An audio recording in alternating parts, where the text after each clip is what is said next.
Shout out EmEz and tune in to the sit down. Doesn't do it easy. That's what I'm doing. This is the sit down. It's your guy EmEz, and across from me this afternoon is Jimi Kendrix. What's going on? How's everything, sir? I'm good, man. All is well, Em. I can't complain. Everything's good. It says here your mom's a gospel singer. Yeah, gospel singer since she was a kid.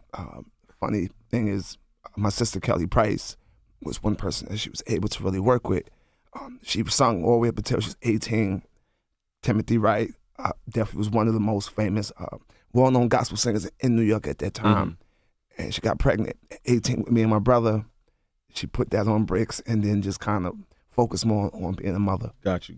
So it's safe to say her musical talent got blessed with you. All the way. Nice. All the way. Nice. God Family Music was the motto, still is. Now, I'm seeing a whole list of artists you've worked with. I'm not going to go through it, so drop some names. Let the people know who you've worked with if they don't know already. 50 Cent's Like the Way She Do It, off and on single. Wonderful. R. Kelly, Ja Rule single. I did probably 11 out of 14 on that. I did Like the Way She Do It with 50, Patti LaBelle, Ross, Tupac, R. Kelly, Tamia, Charlie Wilson, Jay-Z. Jay-Z, of course. I did it my way record for the Blueprint 2 album. Dope. Shanti, Rule. If I keep going, Bone Thugs and Harmony. I got a lot of these. Yeah, it goes up and down. Patti LaBelle, you think the name ranges from all different genres. So, matter of fact, big shout out to my boy Heavy D. Did his last album before he passed, which was nominated for a reggae Grammy. Yeah. So pretty extensive. Yeah. You know, for old guy. Jimi Kendrix is in the building. It's a sit down. Now talk to me. What's an in-house producer deal like? In-house producer deal is well, I'll tell you the in-house producer deal that when you're dealing with Irv. Well, how Irv and them found me, I was selling beats in the street to make money, pay bills. Irv found me in the streets. People was talking. They signed me to a deal. But Irv wasn't just signing anyone to his in-house deal, Top Dog. And Irv don't buy tracks from producers that are not under his camp. So he had to sign me. He signed me to, at that time, the Blood My album was coming out. He took about 7 records. He was like, I'm taking too many records from a producer that's not signed to me, so I need to negotiate some type of in-house deal with him. Me being young and not knowing what's going on, I had to learn quick. So luckily I was able to negotiate my own in-house deal with him, be one of the first producers to have my credit for my name. So it wasn't like it was produced by Irv Gotti, instruments by whoever the producer is, produced by me for my company, co-produced by Irv Gotti, which was really good, and get a big upfront signing bonus. I had a lawyer doing the negotiation, but a lot of the negotiating was done by me, so that's why I tell producers, know your business, just like you know your music. Talk to me about your Star Power Foundation. What Star Power Foundation is a foundation that I've created in honor of my mom, which passed away 2 years ago. God bless. She was young, 58.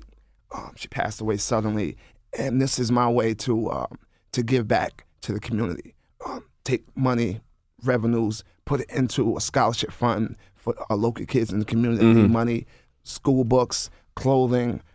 We ask all type of companies that are looking for help, for assistance, for whatever, whether it's school supplies, whether it's money, whether it's funding, or even scholarship money. And the Star Power Foundation will be able to supply those type of resources towards whatever's needed. Gotcha. My mom, even when she passed away, even the moment she passed, she had money left over, and one of the things that she wanted to do with the money, she said she wanted to give it to a foundation. So that was one of the last things that she always did. Even in her passing, she still was loving and giving. So that's the biggest draw to this foundation. We give. Nice. It's definitely needed. I just had the question here. Where'd it go? Oh, being a zero producer, have you found it easier to work with bigger artists or new artists? Who's more pliable, let's say? Who's easier to work with? I'll be honest with you. A lot of the names that I mentioned to you, I was never an email producer where I emailed records to people. And then everyone that I mentioned, I worked with them besides Tupac in the studio. And that process was actually, it was something I thought would be hard because of the ego, because of the notoriety. And actually it was it was actually an honor when you got Patti Labelle that can sit and kick with you, take her shoes off, take her wig off, pop a Corona with you, and then cook a meal for you and say, let's chill for a little bit. Let's just kick it as people. And then you go into the studio. That's amazing. Yeah. She's an icon to me. So have those experiences with Jay-Z in the studio and that type of level of profession, seeing him cutting records. For him to even consider me to be there at the studio was an honor. And it just showed me that a lot of artists still want direction. They're not pulling me in for no reason. Or they can already get Kanye's and whoever to produce. So they want something different. So as a producer, it's important that you know how to control a session, know how to bring energy to a session. The new artists now, there's such a gap because many of them have, a lot of their success has come through social media. They didn't have to be in the studio with the actual artists. They just get a YouTube beat and rap on it, and then the streams, and there's no connection between the artist and the producer. And it shows in the music as well, as compared to when I work with Ja and Ashanti. The energy that came from that record at that time, it showed on the record. And it's different. It's me sitting with 6ix9ine is tough because I gotta feel his energy. He don't know me. He's so young, he may not even know half the records I've done. You know what I mean? But once again, that's the beauty of a producer. You gotta know how to adjust, and you gotta know how to set the tone. So it's important. There's a difference between the beat maker and then the producer. Much big difference. Who are some of the producers you look to that you watch? Oh man, which is funny that I'm working with now. One guy was big on me, of course, Rockwaller, of course, EPMD, Eric Sermon, big. My Buck Wild people, my Dig in the Crates crew, of course, Large Professor, producers like the Bad Boy Hitman, that whole crew. My uncle he worked on the Biggie album, that whole run down there that they did. So I was around Nasheem and Ron Lawrence and Stevie J. So it was a great experience being around them, and then it definitely encouraged my music as well a lot, especially Teddy Riley, which is so crazy because I'm producing his son now, which is crazy. But people that I look up to definitely down that aisle, Timbaland's, true innovators, Missy. Yeah, you know what I mean. You seem like one that's got stories for days, bruh. I do. I just don't. We could do this all day, honestly, man. Yeah. To sit down as your guy, EmEz. We in here. I got Jimi Kendrix in the building. What was the last the last song you produced? Oh man. Most recent. Well, most recent, we just did a couple records with man, what's this artist that we just finished up? We going out to LA. Artist down there, Lil King G that we working with. We about to link up with him. We just came off tour.